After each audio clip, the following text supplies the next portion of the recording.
Good morning guys! Ayun, na-narrator kami, naghahatid ako ng aking Junakis. Ayan. Hello, Mego! Maghilo ka, dali! Hello, Mego! Oh, yan. Ito yung maliit kong hinahatid. Grade 1. Hatid ko muna sa school bago ako papasok. Outfit for today! Oh, yun. Nakapang, pang exercise na ako ngayon. Yan. Mag-gora-gora na kami sa school. Hatid ko muna.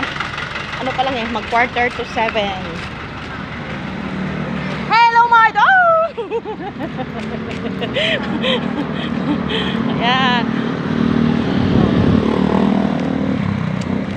Yung aking kaibigan nangungulekta ng mga basura para malinis ang mga kapaligiran namin dito sa aming lugar.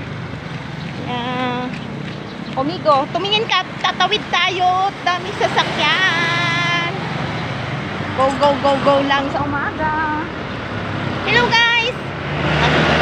Nag-iingay na naman ang inday nyo dito sa kalsada. Pinagtitinginan ako ng mga tao na dito. Wala akong pake. Masya ako, nag-vlog ako. Tawi!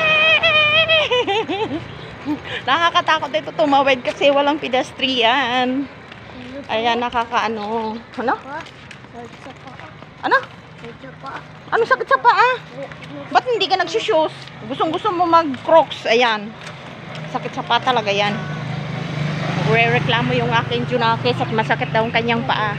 Ewan ko ba ito saksakan ng katamaran to kailangan pagtsagaan mo siya ihatid kasi pag inabot siya, tulog pa. Ginising ko anong oras na. Kaya ang pasok niya 6:45 in the morning.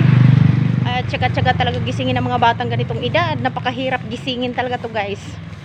Yan. Oh, bye-bye na. Thank you for watching. Kapasok na po. Paano ko na malapit na po ako sa school.